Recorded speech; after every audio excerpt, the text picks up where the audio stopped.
Bueno, pues ya llegó Yasmín Ugalde, integrante del Instituto Nacional de Formación Política de Morena, hoy con una muy interesante mesa de diálogo para analizar, para conversar sobre temas muy importantes. Querida Yasmín, ¿cómo te va? Muy buenas tardes, muy buenas noches.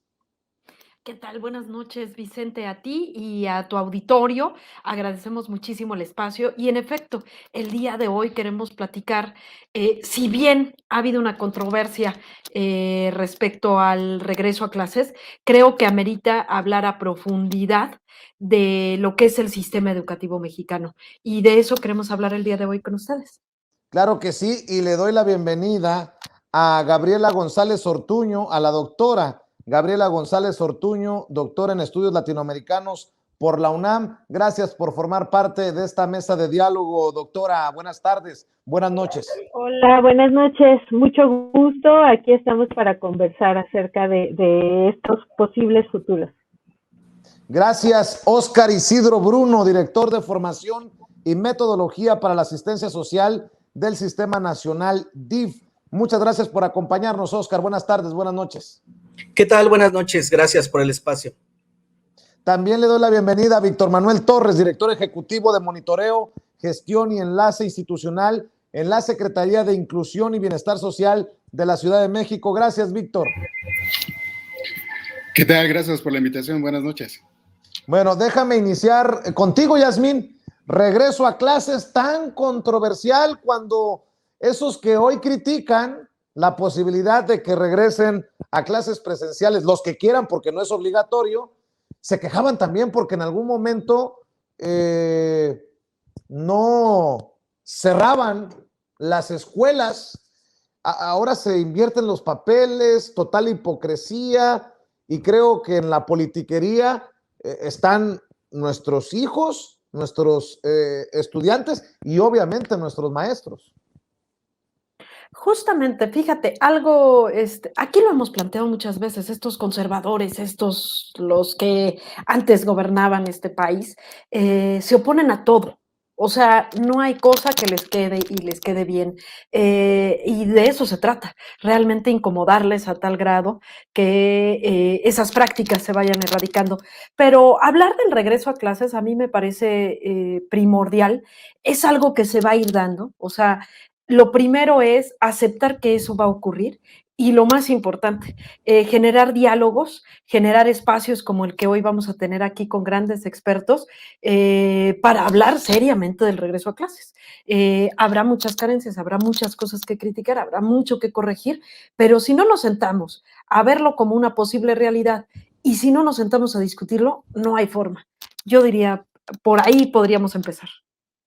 Claro que sí, y creo que, por ejemplo, nos puede aportar mucho Óscar Isidro Bruno, porque cuenta con una licenciatura en educación preescolar y creo que hay que ir más allá del tema político. Se ha politizado mucho esto del regreso a clases presenciales, ya hasta el presidente dijo, más allá de la carta de compromiso, acuérdense que esto es...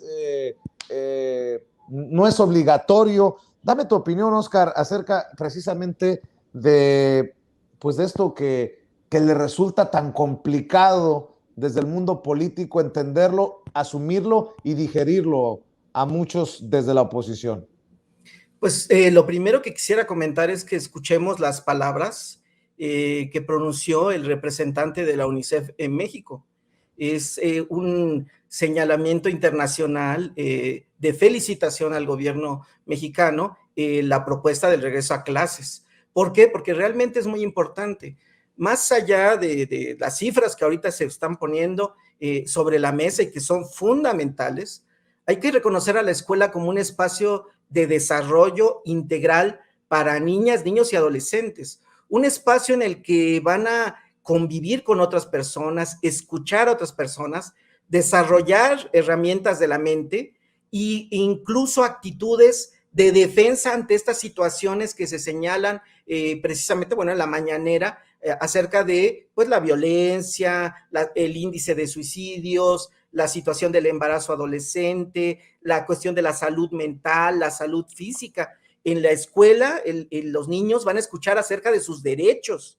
Hay una asignatura en donde está esto establecido claramente, tanto en preescolar como en primaria, como en secundaria, y además está como eje temático también hablar de las instituciones que deben de salvaguardar sus derechos. Entonces, el pensar en el no regreso a clases es hacerles perder esta posibilidad, este espacio de salida para encontrar escucha en los docentes, por ejemplo, que son adultos, que pueden identificar situaciones quizá de vulneración de sus derechos y que es muy importante que tengan esta oportunidad. Realmente algo fundamental es escuchar a niñas y niños y ellos también han manifestado que desean regresar.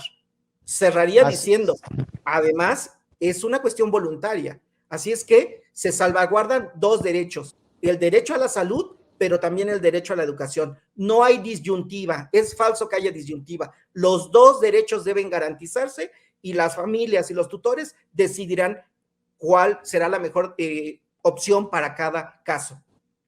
Víctor Manuel, tú has colaborado con el CEN de Morena y en el Comité Ejecutivo de la Ciudad de México como secretario técnico del Grupo Parlamentario de Morena, también en la Asamblea Constituyente de la Ciudad de México. Esta es una guerra de narrativas que creo que resulta muy peligrosa porque en medio están padres de familia verdaderamente preocupados por sus hijos y maestros en esa disyuntiva entre quiero hacer mi trabajo, pero quiero cuidar mi vida, y creo que, y no creo exagerar cuando menciono que en los jaloneos políticos es donde se complica la cosa y donde deberíamos de bajarle 2, 3 rayitas, ¿no? Sí, efectivamente, estamos en un momento de disputa por una narrativa histórica, ¿no? Estamos en un momento en el cual el entorno de la emergencia sanitaria por COVID se presta para que toda acción de gobierno pueda ser disputada, vituperiada y planteada como errónea. Sin embargo, creo que el fondo de esto justamente está en la necesidad de generar nuevas formas de convivencia, nuevas formas de entendimiento y que, como tú dices, tendrían que estar en un nivel de discurso y de diálogo mucho más coherente y mucho más empático para la sociedad, ¿no? Creo que el gran tema de fondo sí sigue siendo que no es un tema político, como bien se comentaba en la intervención anterior, es un tema de ejercicio de derechos, es un tema de garantizar que el regreso a clases de niñas, niños y adolescentes, de profesoras y profesores, sea con las mejores condiciones, sea garantizando las medidas de salud necesarias, pero sobre todo garantizando que se regresan espacios seguros y de convivencia comunitaria. Creo que el tema ahí es involucrar a padres y madres de familia en un entorno donde este aspecto voluntario del regreso a clases sea cada vez más evidente, que puede ser factible, que es necesario y que va a ser en beneficio de cada una de las niñas y niños que regresen. Creo que poder dimensionar incluso en un entorno de disputa política el regreso a clases, tendríamos que verlo dentro de la lógica de que esa disputa está entre ejercer o no los derechos de la ciudadanía o simplemente limitarlos por una narrativa que apela a que todo lo que haga el gobierno está mal, ¿no? Me parece que si no entendemos que el ejercicio del Estado también está inserto dentro y que es imperativo para el Estado ir por el beneficio y los derechos de la gente, entonces no estamos entendiendo absolutamente nada, ¿no? Creo que el fondo, insisto, del tema es la garantía de derechos, un Estado fuerte con garantía para la ciudadanía de sus derechos y la garantía sanitaria necesaria para que esto suceda. El regreso a clases es una parte del regreso a la normalidad o a una nueva normalidad. No hay camino para atrás. Tenemos que acostumbrarnos a que vamos a estar en un entorno de pandemia durante algún tiempo, pero si no lo llevamos con medidas estrictas, que sean también respetuosas de las libertades de cada una de las personas, estaríamos yendo por el camino equivocado. Doctora González Ortuño, ¿regresar o no regresar a clases? Y si se regresa a clases, ¿cómo? Exacto. A mí esta pregunta que acabas de hacer, Vicente, es la que me da vueltas, ¿no? ¿Cómo hacemos factible que se pueda regresar a clases? Porque yo a nivel de cancha, como les comentaba hace un par de días también a Oscar y a Víctor, me toca, porque soy madre de familia de dos pequeños de educación inicial y soy profesora en la universidad. Entonces, por los dos lados, creo que a nivel superior la cuestión es relativamente más sencilla por el manejo de la tecnología, por la cantidad de alumnos, porque los alumnos y las alumnas ya estarán vacunados en su mayoría. Sin embargo, para nivel básico, yo noto algunas cosas. Primero quiero hacer una diferencia entre esta narrativa crítica de ese grupo de derecha que se ha llamado oposición, y por otro lado, la preocupación a nivel de las escuelas, ¿no? Justamente en este par de días me ha tocado observar mucha resistencia por parte de dos grupos que son muy importantes para las comunidades escolares. Las madres de familia y los profesores y profesoras, ¿no? Los profesores y profesoras no lo dicen abiertamente, pero tienen mucha resistencia para volver, ¿no? Entonces mandan encuestas, mandan notas de periódico, y en ese sentido me parece que es muy importante la mediación estatal justamente para hacer evidente lo que comentaba Oscar, el ejercicio de derechos de niñas, de niños, el papel de las tutoras que están ahí con esta resistencia, porque además estamos hablando de temas que incluyen necesidades de socialización, salud mental, las pequeñas y pequeños que se encuentran en contextos de violencia doméstica, ¿no? No se les atiende porque no hay una red más amplia que asegure su bienestar. Sin embargo, creo que la pregunta acá viene un poco, ¿cómo se trabaja con esas comunidades que presentan esta resistencia? Y por otro lado, ¿cuáles son los contextos particulares de cada escuela, ¿no? Sí se puede utilizar un lugar más abierto, sí la comunidad puede cooperar para ventiladores, ¿no? Que yo insisto mucho con estas cuestiones muy prácticas. Si ya sabemos en este punto que la transmisión es por vía aérea antes que por otras cuestiones, entonces, ¿cómo vamos a hacer operativo dentro de las escuelas públicas este regreso, ¿no? Entonces, creo que nos enfrentamos a estos problemas, ¿no? Las resistencias de ciertas comunidades, las condiciones materiales de las escuelas, y por otro lado también cómo echar a andar, que a mí me parece una posibilidad muy viable, un modelo híbrido, ¿no? Creo que por ahí están las pistas sobre las que podemos ir pensando en un posible regreso a clases a nivel preescolar, primaria, secundaria, ¿no? De educación básica.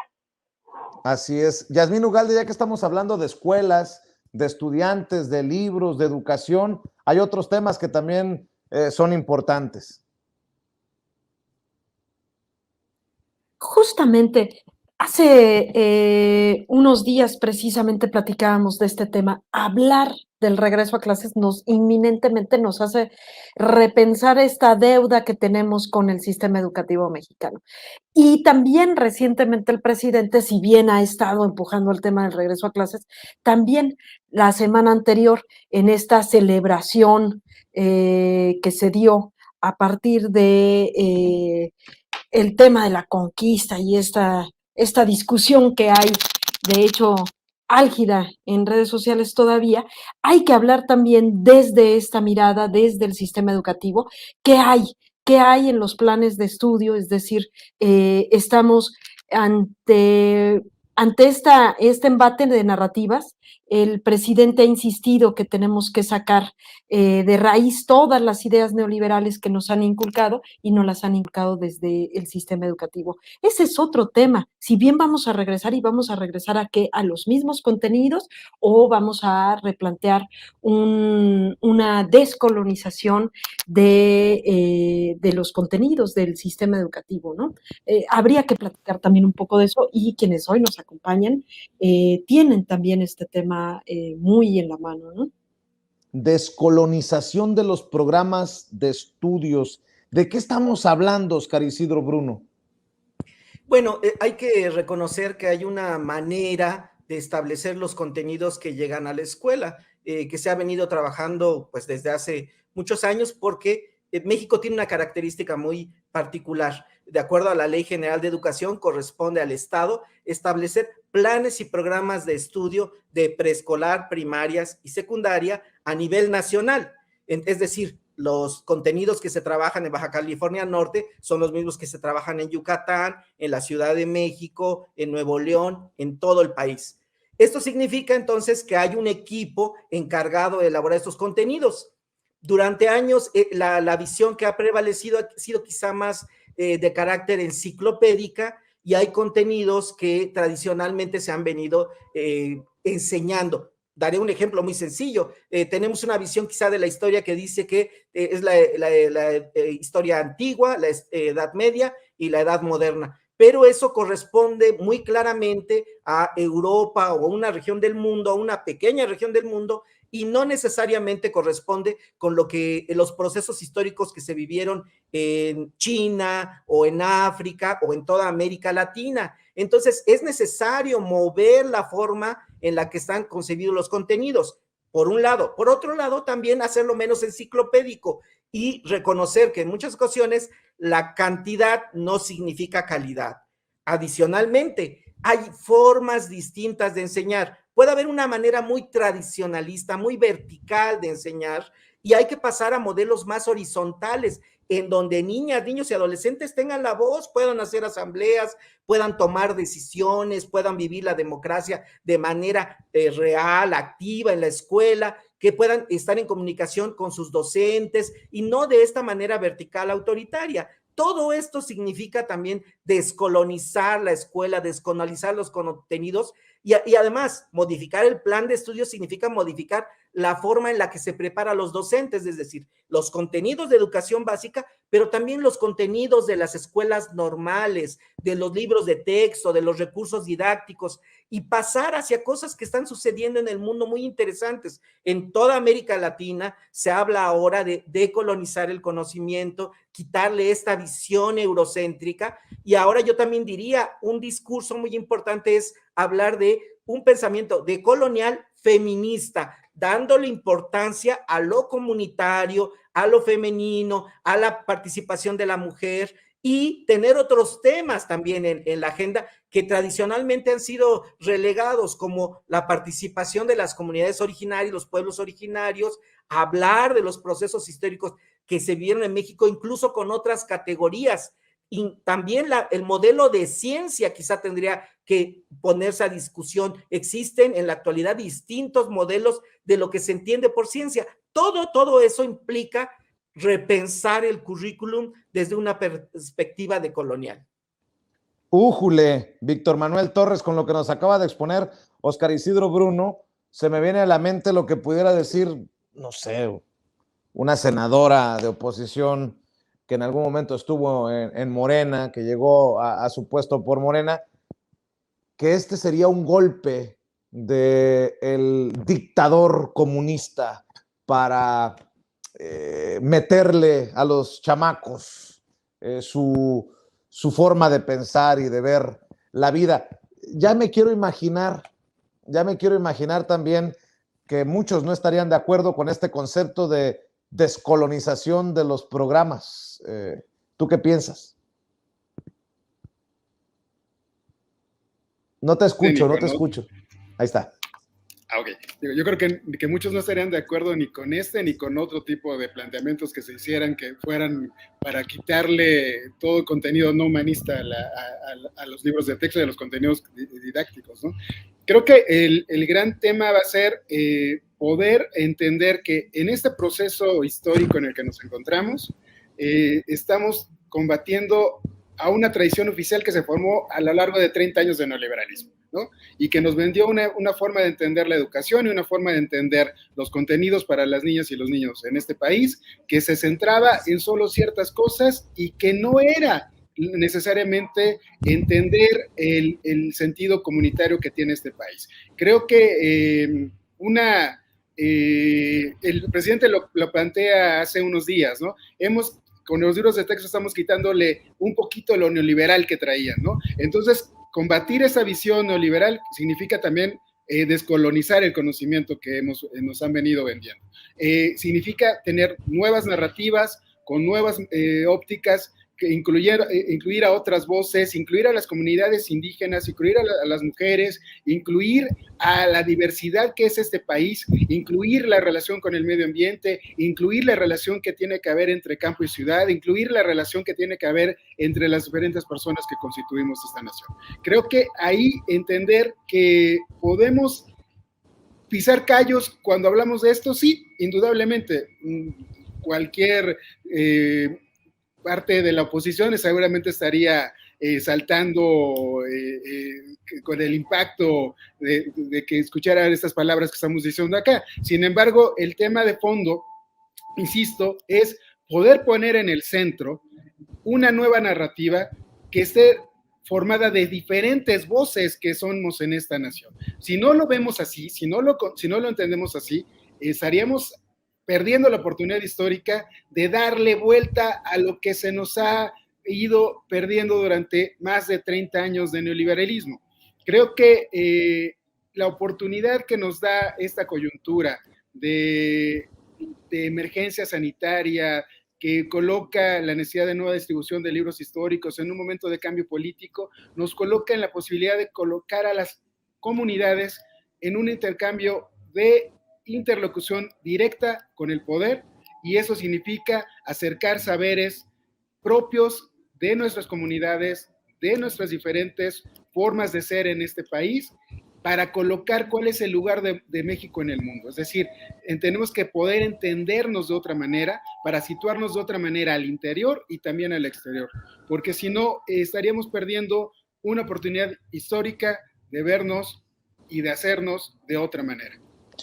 Con esto que estoy escuchando, Gabriela, pareciera que se cae de la mata estos conceptos. Pues, ¿quién tenía acaparada la decisión de qué hacer o no hacer con los programas de estudios? ¿Había alguna mafia? ¿O cómo estaban agarrados antes? ¿Por qué ahora hablamos de esto y antes no se hablaba de esto? Exacto, yo creo que esto es importante decirlo, ¿no?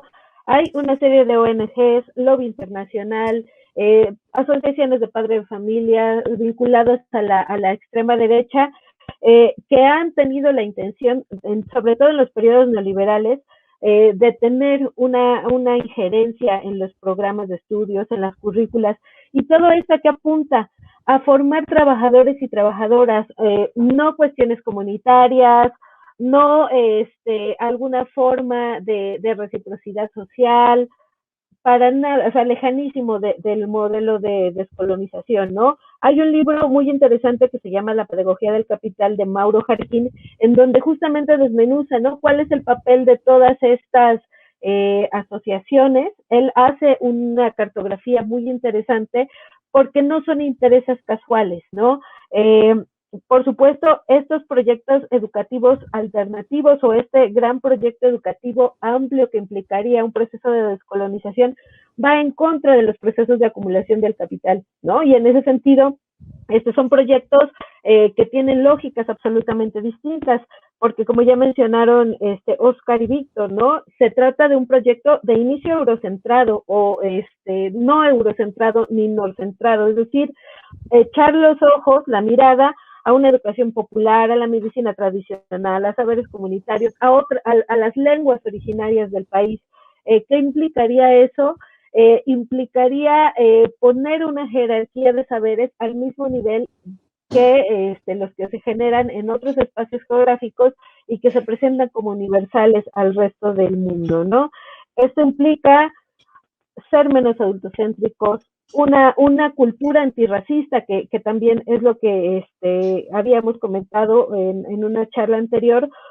Este talante antirracista va de la mano con un proyecto decolonial que en México está muy arraigado, ¿no? Los procesos de racialización han sido muy duros con las comunidades originarias, con la raíz afromexicana.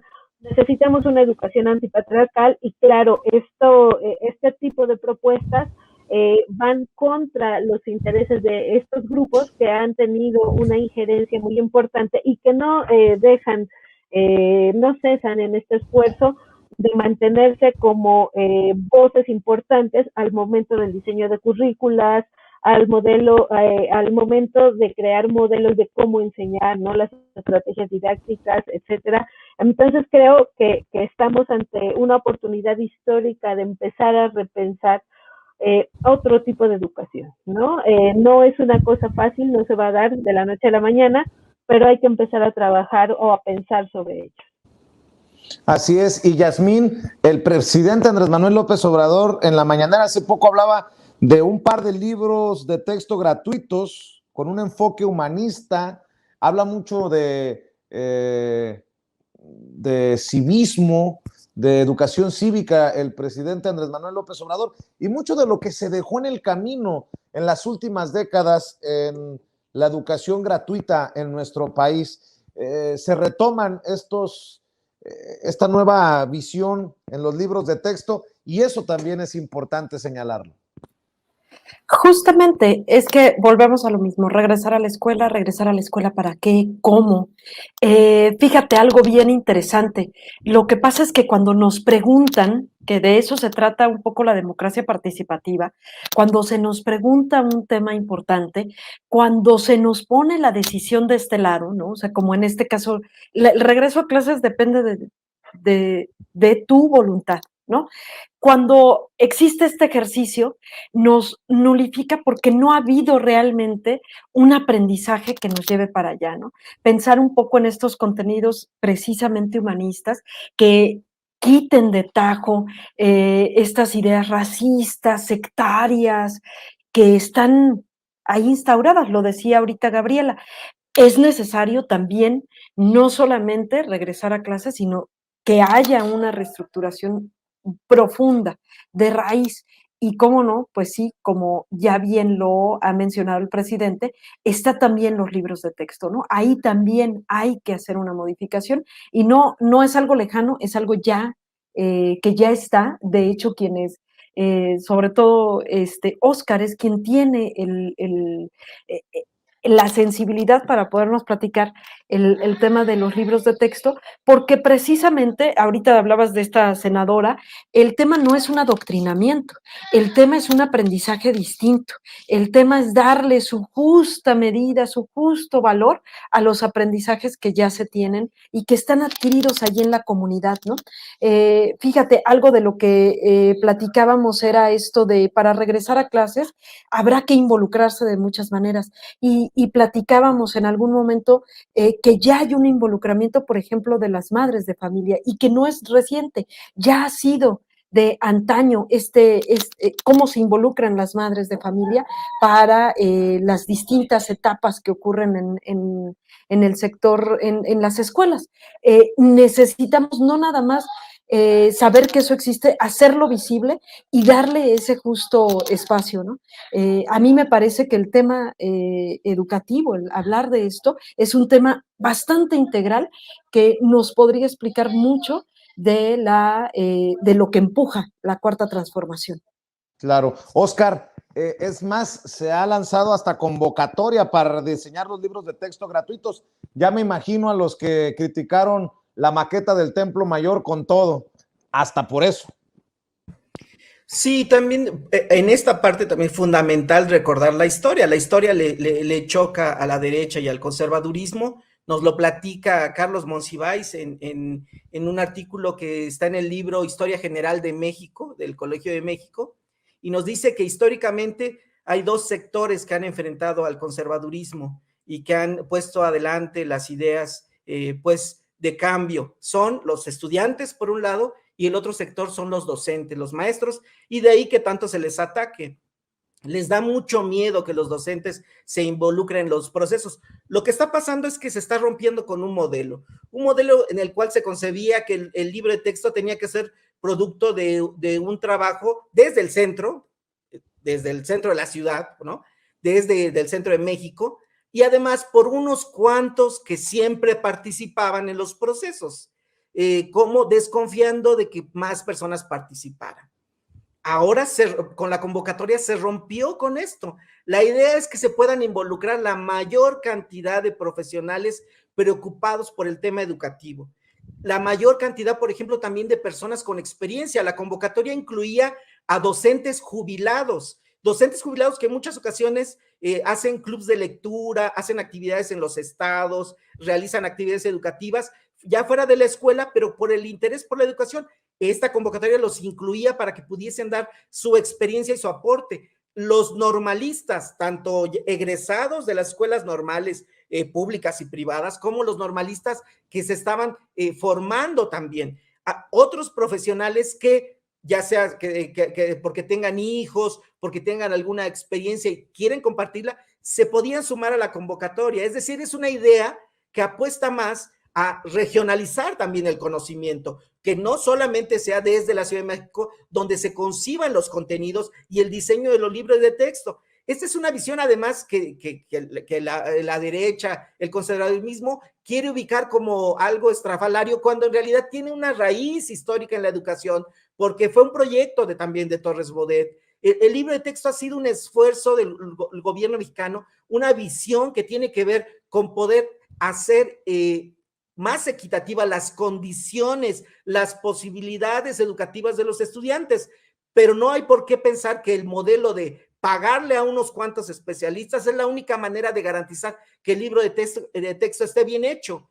Pensar en que las comunidades, amplios grupos de personas puedan involucrarse en el desarrollo de los contenidos, además con una perspectiva decolonial, con una perspectiva también didáctica, en donde no solamente sea el clásico ejercicio, lee tal parte y contexta, sino que el libro de texto también implique unas actividades en donde la niña, niño y el adolescente puedan participar de manera activa, puedan vivir ejemplos de su comunidad, de su región, de que impliquen convivencia. ¿Y por qué no incluir temas que en muchas ocasiones el conservadurismo prohibía, como el tema de la sexualidad? Porque hay que decirlo, hemos tenido momentos y situaciones en el país muy oscuras, muy terribles, en donde algún funcionario de matiz conservador, si el libre texto tenía algún contenido de educación sexual, lo escondían, lo ocultaban, cuando es una de las situaciones fundamentales que no tiene que ver con posicionamiento político, sino con algo que viene en la Ley General de Educación: combatir la ignorancia y los fanatismos. Entonces yo pienso que este proceso que se está apostando es un proceso más horizontal, más democrático, del espíritu de la democracia realmente, en el que podremos tener otros resultados distintos. Claro, no va a ser sencillo, quizá no estamos acostumbrados a procesos así de transparentes, pero tenemos que seguir avanzando. Y creo que es importante hablar de estos temas cuando en medios de comunicación tradicionales o que pues protegen intereses, también dan su punto de vista. Víctor Manuel, por ejemplo, leía del Universal, solo como ejemplo del Universal: fuera máscaras, los libros de texto gratuitos al vapor que elabora la SEP y de Agrapa, porque ni siquiera le pagará a los ilustradores, no son materiales neutros, responden a un proceso histórico. O sea, también yo regreso a la guerra de las narrativas. En los medios de comunicación manejados o acaparados, controlados, también por muchos de esos personajes que acapararon estos procesos de los que estamos hablando. Sí, ahora que se citaba Monsiváis, con la oposición y con algunos medios de comunicación sucede que a veces parece que ya no entienden lo que está pasando, o ya pasó lo que estaban entendiendo, ¿no? Como la famosa frase de Monsi. Entonces, creo que ahí sucede un poco esto. Cuando están tratando de adelantarse a las intenciones del gobierno, siempre les falla la métrica y les falla la perspectiva, ¿no? Y este gobierno ha tenido una virtud que creo que es la de poder responder ante ciertas omisiones que se les han planteado que han tenido. Ahora mencionaba, se dice que ya es una serie de libros con una doctrina, con una ideología, que están olvidando todo lo que se ha hecho en el país, y sin embargo, lo que se quiere criticar en realidad es que sean libros que se lancen a concurso, que participe la gente de manera gratuita, que no se involucre a la comunidad artística de diseñadores, etcétera. Se acaba de lanzar una convocatoria donde para los libros de segundo grado estarían otorgándose apoyos para los diseñadores. Es decir, se va avanzando paulatinamente, y sin embargo pareciera que cuando leemos en los medios de comunicación y los discursos de alguna parte de la oposición, esto no está ocurriendo más que en una realidad alterna, ¿no? Está ocurriendo otra cosa completamente diferente a la que está ocurriendo en la realidad que vemos todos los días. Y creo que ahí la disputa de las narrativas, que tú bien mencionas, es la que pareciera una incongruencia cuando las ponemos enfrente, ¿no? Nadie está entendiendo absolutamente nada, y en medio de toda esta disputa de palabras está la gente esperando tener resultados. Y yo creo que en la ecuación y en la suma de resultados que ve la gente, el gobierno está dándolos, ¿no?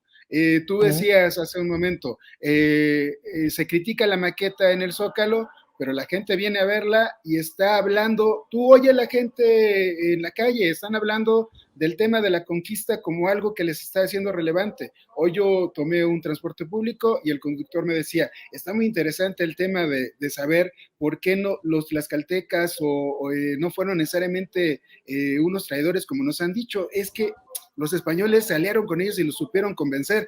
Digo, que la gente te está hablando de ese tema significa que se está poniendo en el terreno de la opinión pública temas que antes no se veían. Digo, yo por eso hablo y reitero de que lo que estamos haciendo en un momento histórico con una disputa de hablar de otras cosas distintas a las que no hemos venido hablando. Tenemos que avanzar mucho, tenemos que hacer mucho, pero creo que vamos por buen camino. Así es. Doctora, hace unos días el presidente Andrés Manuel López Obrador decía que el humanismo sea la base, que los actuales contenidos de los libros de texto corresponden a la política neoliberal, y señala que hasta el próximo ciclo escolar habría nuevos contenidos. Menciono estas declaraciones de la mañanera porque cómo le duele a muchos que lo diga el hombre que consideramos muchos millones tiene autoridad moral, el hombre que dice que hay que primero ver por los pobres, el hombre que habla de una transformación de México, hasta precisamente evaluar los contenidos neoliberales que podría haber en los libros, pues, doctora. Claro, yo creo que hay que tener presente una cosa, ¿no? No hay un proyecto educativo sin un sentido de nación, ¿no? De un proyecto más amplio. Que ahí se quiera poner el mote de ideología solo para la izquierda, no opera, ¿no?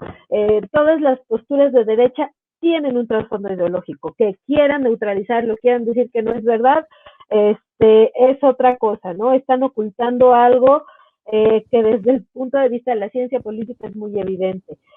Bueno, el libro de texto también es la herramienta de formación masiva más importante que ha habido en México, ¿no? Los procesos de alfabetización amplios que han existido, que existieron después de la Revolución Mexicana, han dado cuenta de eso. Como profesora, por ejemplo, me doy cuenta que cuando se llevaron a cabo estos proyectos neoliberales de la educación y se empezó a hablar de competencias, se quitaron algunas cosas y llegan los muchachos, las muchachas a la universidad sin las herramientas necesarias para lo que se espera en ese nivel, ¿no? Entonces, a mí me parece que sí tiene que haber un cambio prioritario en este tipo de contenidos, en este tipo de herramientas que son los libros de texto. Ahí me parece que también hay que llevar un proceso cuidadoso, ¿no? Ya se tuvo una primera experiencia me parece que hay que aprender de ese proceso para mejorar la siguiente generación de contenidos. Creo que es muy positivo que no sean los mismos grupos que habían intervenido históricamente o en los últimos 20 años en este diseño de los materiales que forman subjetividad, que forman a millones de personas, ¿no? Entonces, creo que ir por esa vía puede dejar un legado muy importante en este periodo presidencial para un proyecto mucho más amplio. Gabriela González Ortuño, doctora en estudios latinoamericanos por la UNAM, ¿en dónde la pueden seguir o apoyar en redes sociales las miles de personas que nos están viendo y escuchando en Sin Censura? Yo estoy como Ga Ortuño en Twitter y en Facebook, entonces por ahí podemos intercambiar con mucho gusto. Claro, le agradezco mucho que nos haya acompañado en esta mesa de diálogo. Óscar Isidro Bruno, director de Formación y Metodología para la Asistencia Social del Sistema Nacional DIF. ¿En dónde te pueden encontrar, Óscar, en redes sociales? En Facebook, en Twitter aparezco como Óscar Isidro. Óscar, muchas gracias por acompañarnos, gracias por tu tiempo. Gracias por el Víctor espacio. Manuel Torres, director ejecutivo de Monitoreo, Gestión y Enlace Institucional en la Secretaría de Inclusión y Bienestar Social de la Ciudad de México. ¿A ti cómo te encuentran, Víctor Manuel?